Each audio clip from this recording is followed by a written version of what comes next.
the channel, everyone. My name is Adam and this is Vancity Audi. This is going to be the first modification that we're making to my 2012 Audi S4. That's a B8, not an 8.5. That's one model year later. Besides the cosmetic stuff that I've done to the vehicle, this is going to be the first real difference that we've done. I want to be able to run ethanol. I want to be able to mix a bit of E85 with my pump gas because our fuel here is so horrible in the lower mainland in British Columbia. So we're going to be installing the P3 gauge. It's nice and clean. It goes right into the dash so you don't have any gauges around. This is going to be my daily driver. This is not going to be my race car. I may be spicing it up a bit. I may be taking it to a couple more 100 horsepower more. We'll see how far I take it, but this is the first start to making sure that my car is running properly and the fuel I'm using is of the appropriate octane level by adding in a bit more E85, doing some data logs, and making sure everything's running well. Let's get to the install. So I'm just going to show you what actually came in the box. So I opted for the actual E85 sensor as well, so that came with it. Some instructions. You have the actual control module itself all wrapped away nicely, sealed in its unit. Now, what I've also opted for is the ability to hardwire it in. So what this is connects to your OBD2 port. So you would normally connect that on and it sends the signal to the box and the box to the display. But I don't want to use this piece because I want to be able to log the car, flash the car, do whatever I do without having to remove it. So I actually purchased this, which is a hardwire kit. This connects directly to the wires in your S4 so you don't have to plug in the actual OBD2 port. And finally you have the very cool, that is the screen that we're actually going to be putting in the vent. I'm super pumped to see how this turns out. So to those that are familiar with the channel, here at Rider Performance, we don't mess around and we like to do things a little different. He actually made a little custom piece here for the ethanol sensor to tuck up underneath here and be hidden. We really wanted to make this as clean a look as we can, and I think he got it bang on. So the first thing we had to do is connect the actual ethanol content sensor itself underneath the custom bracket that Kyle made. We also didn't want to mess with the fuel lines. We wanted to make sure that we use the fuel lines that were already there. So he just cut them and shortened them slightly, tossed on a quick connect on either end and slapped it on, and it worked perfectly.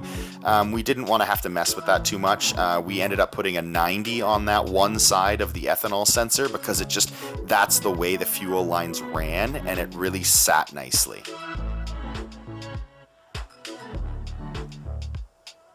The next thing he needed to do was the wiring for the circuit board and the actual controller itself. It looks like a daunting task. There is a lot of wires, but it is very straightforward, and it comes with a diagram as well. Red to red, blue to blue, yellow to yellow, the whole 9 yards. Is very, very easy to understand when you do it. Kyle's also a guy that likes to only have to do things once, so he went about soldering a lot of these lines together and then putting a heat shrink wrap over top of them just to make sure he did his due diligence, doing a really good install that none of this stuff was going to come apart. So there it is in a tight, nice little bundle that we're going to put underneath the dash. Next wires he was connecting is actually for that hardwire kit that I spoke to you about earlier. I don't want to have to plug and unplug the device every single time I want to log, so he gets some heat wrap or heat shrink on those guys too. He then covers it up with a sleeve to protect it because all that line, or a lot of it, is going to actually be exposed in the engine bay. As you can see here, the one end connects to the ethanol sensor, but the other end has to be tucked nicely in behind and then through the firewall. We wanted to do as small a hole as we possibly could, so we tucked it through the rubber there, and then he feeds it all through, and then as you can see, it's a nice clean install. There's no wire hanging about. This is actually the ECU panel, the panel that covers the ECU that we had to pop off, and then he feeds the line through from the ethanol sensor because through that ECU box it pops out right beside the OBD2 port underneath the steering wheel. So it worked out perfectly for our needs. We end up tucking it through. Please forgive me for how disgusting the car looks. I hadn't totally detailed it from the previous owner yet. We also had to remove the window washer fluid reservoir. I forgot to mention that earlier and catch footage of it, but we removed that to get to the ECU panel itself. So we put that back in. So then Kyle has to remove the panel underneath the steering wheel because we have to remove the actual OBD2 port to work on it. So one of them is the light for the footwell, and this is the actual OBD2 port. Once he had that removed, we popped in the gauge.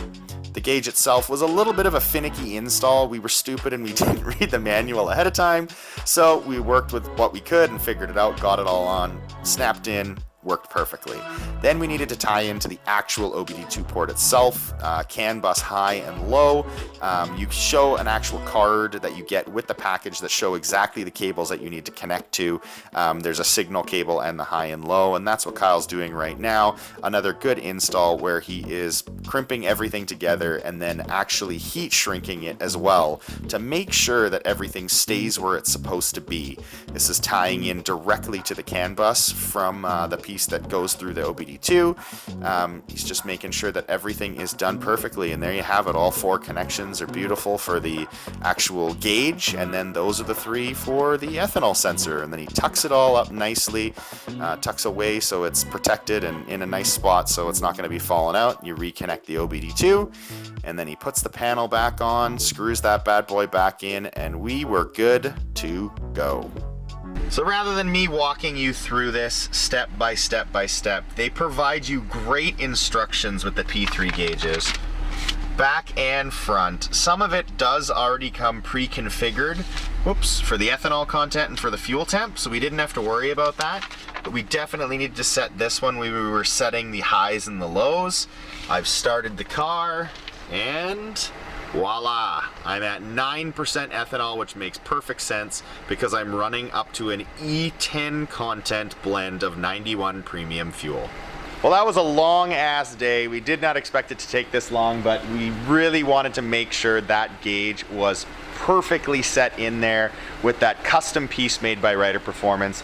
It's working flawlessly. Now I know my ethanol content. Now I can make sure that I get a little blend going on, get this car to perform at its best using I'll probably be at like an E15 to E20 blend to make sure all my timing corrections are gone, but we're starting out easy. We're just gonna use regular pump gas for now, make sure everything's working, and I'll slowly show you guys the progression of the vehicle as we get faster and faster and faster using different mods, using different fuels to keep on making more power, but those are in the videos to come. Thank you very much for watching. Until next time, guys, take care.